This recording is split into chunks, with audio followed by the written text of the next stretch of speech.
저는 진짜 금수저도 아니고 흑수저도 아니고 그냥 진짜 대한민국의 그냥 평민이라고 말을 할 수 있을 것 같은데, 그런 차원에서 저는 불평등이 엄청 극심하게 느끼거나 그런 경우는 사실 아직까지는 없었다라고 생각을 해요. 기사를 통해서 본 게 아직까지는 다인 것 같아요. 그래서 뭐 이제 강원도 산불이라던가 불의 산사태가 가장 큰, 저에게는 대표적으로 인상 깊었던 그 기후 재앙들인데, 그 기후 재앙이 일어났을 때 기후 난민이 발생을 하잖아요. 그 기후 난민이 결국 기후 불평등의 당사자들이라고 생각하거든요. 그래서 그 불평등을 입은 그 터전의 사진들을 보면은 진짜 삶의 터전이 진짜 초토화돼가지고 거기서 생계를 더 이상 이어갈 수 없다라고 생각을 하고, 그래서 구례 같은 경우에는 대학생들이 직접 가서 함께 비닐하우스 복구 작업을 한다거나 이런 것들을 보면서 아 진짜 이게 우리나라에서는 사실 저희가 선진국이라고 이제 말할 수 있어가지고 기후 불평등? 그냥 개발도상국가 선진국 간의 차이라고 느껴졌다면, 이제 최근 들어서는 아 진짜 우리나라에서도 곳곳에서 일어날 수 있는 이 기후 불평등의 문제이구나 라는 생각으로 조금 생각이 확장된 것 같습니다. 뭐랄까, 과거에는 돈 주고 살 필요 없는 것들을 이제 사야 되는, 구매해야 하는 또 변화들이 있잖아요. 예를 들면 코로나도 결국은 어떤 환경 문제 일환으로서 생겼다고 했을 때 지금 다 마스크를 쓰고, 초기에 특히나 마스크 살 돈이 없는데 라는 이야기들도 나오는 것처럼 누군가는 더 잘 차단되는 마스크를 쓸 수 있을 거고 누군가는 그렇지 못할 거고, 이런 것들이 여러 영역에, 뭐 만약에 물도 그럴 수 있겠죠. 누군가는 그냥 수돗물을 마셔야 되는데 환경 문제가 심화되면 누군가는 물을 이제 점점 사 마셔야 되는데 누구는 돈이 많아서 더 깨끗한 물을 산다든지, 이런 결국 불평등이 발생할 거라고 생각해요. 그리고 또 이런 친환경 영역 내에서도 저희가 소개한 제품들 같은 경우는 조금 더 환경 친화적인 소재들이 좀 더 비싼 것 같아요. 그러다 보니까 특히 MZ의 특히 이 Z세대들, 더 20대 분들, 환경 문제에 더 많은 공감들을 하시는 분들인데 구매에 있어서는 가격이 부담이 돼요라는 얘기들 많이 주시거든요. 그래서 그런 측면에서도 저는 불평등이라고 생각을 해요. 우리나라가 2050년에 탄소 중립을 목표로 해서 얼마 전에 이제 녹색 성장 기본법이라는 것도 국회에서 통과를 했어요. 그런데 하지만 내용을 자세히 들여다보면 여전히 기후 위기의 문제를 단순히 배출되는 탄소 대 흡수하는 탄소 해서 총량만 0으로 맞추면 된다는 식의 발상을 하고 있습니다. 그런데 사실상 이 지구 생태계라는 것은 제가 생각했을 때는 굉장히 밀접하게 서로 연관을 맺고 영향을 주고받고 있기 때문에 어느 한 분야만 해결해서 될 일이 아니고 정치, 법, 그리고 경제, 그리고 각 산업 분야, 농업, 또 교육, 문화까지 사회 전반이 다 생태적으로 대전환을 이뤄야만 겨우 진짜 탄소 중립은 가능하다고 생각하는데, 거기에 비해서는 정부가 내놓은 대책안은 턱없이 모자르다. 이 상태로 가다가는 나의 아이가 성인이 되거나 한참 사회 활동을 할 때쯤에는 지금보다 굉장히 살기 힘든 환경이 되어 있겠구나라는 게 좀 너무 불보듯 뻔하게 예견되어서, 그래서 이번에 그 아기 기후 소송의 청구인으로 아이 이름도 올리고 함께 하게 되었습니다. 지금의 10대, 20대보다 더 어린 친구들은 좀 너무 불만이 있겠다라고 생각하는 부분들은 더 그 위에 세대들이 어떻게 보면 만들었던, 이제 세대에 쭉 걸쳐서 만들어진 지금 현재 기후 위기의 가장 큰 피해자일 거고, 살아야 할 앞날이 훨씬 기니까. 지금 미래 세대들은 참 미안해요.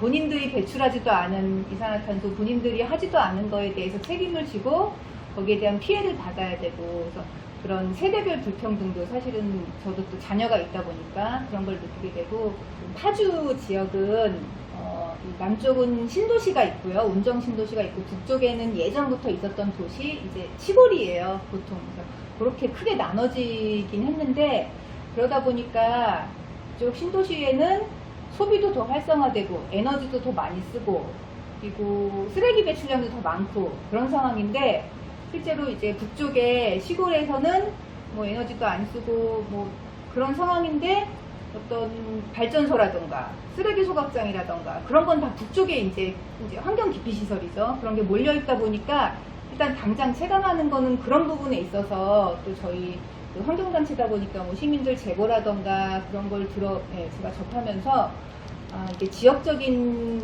불평등이 굉장히 심하구나 하는 생각이 제일 먼저 들고, 기후위기라는 게 많은 사람들이 내가 죽고 난 다음에 발생한 일이라고 생각을 하시더라고요. 근데 막상 공부해보면 그렇지 않잖아요.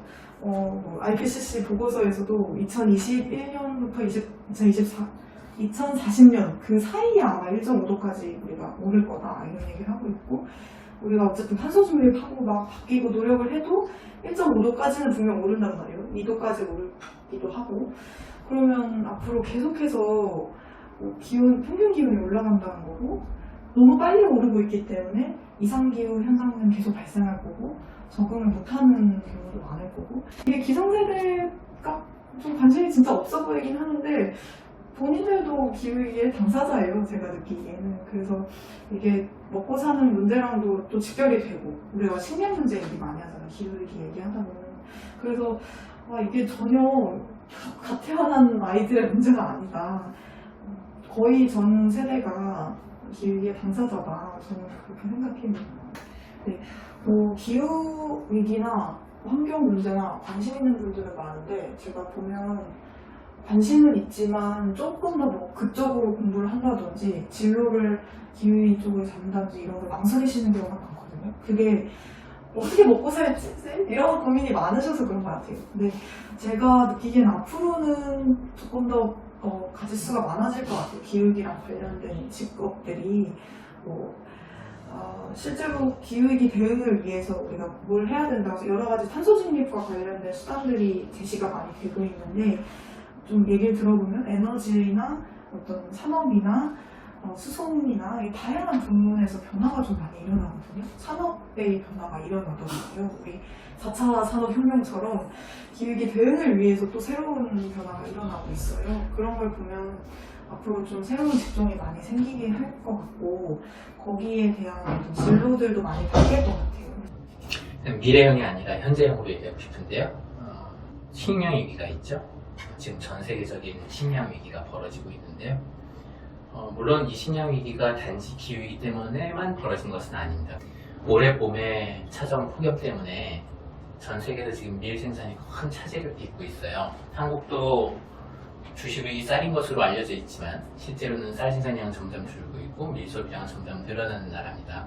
그래서 밀 생산량은 장차 한국에도 영향을 꽤 끼칠 텐데요. 그래서 전 세계적으로 밀이 예전에 굉장히 남아도는 작물이었거든요. 좀 부족해지는 그런 상황에 처하게 됐고, 거기에는 확실히 기후위기가 영향을 줬습니다. 기후위기가 야기하고 있는 또 다른 문제는 전쟁인데요.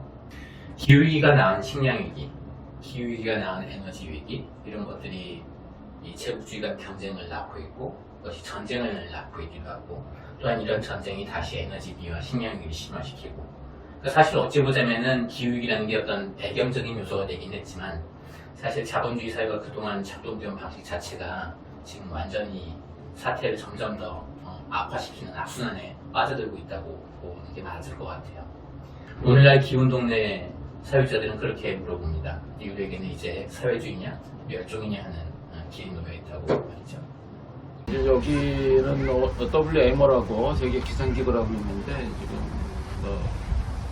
온실가스가 450 ppm 넘어가면 안 된다 하는 거잖아요. 그 전에 탄소 중립을 해야 된다 하는 것인데, 지금 벌써 420 ppm 가까이 왔어요. 목전에 왔어요. 그러면 당연히 해수면 상승하겠죠. 살금살금 올라가는 게 아니에요.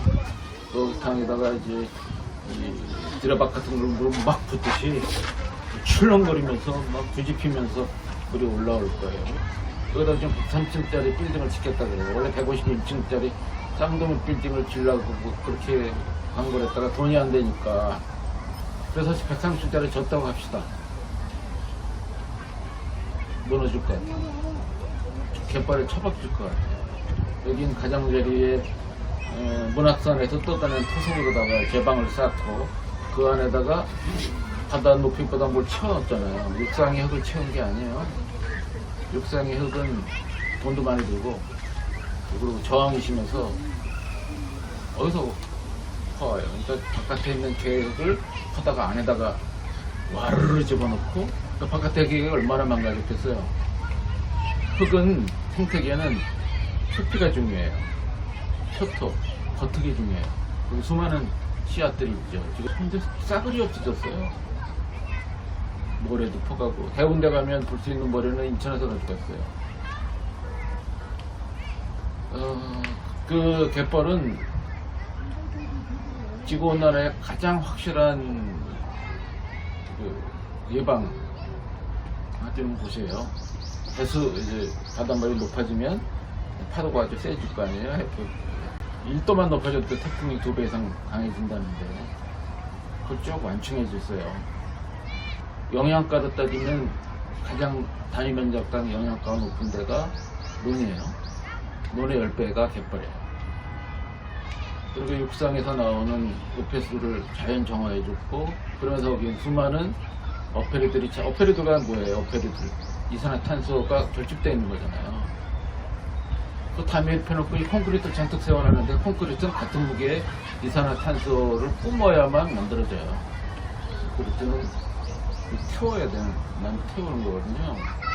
그리고 여기 안에서 얼마나 많은 화석연료를 쓰겠어요.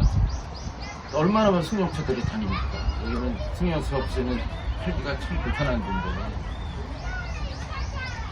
그 다음에 어떻게 될 거예요, 여기는? 이제 앞으로 저는 걱정이에요. 여기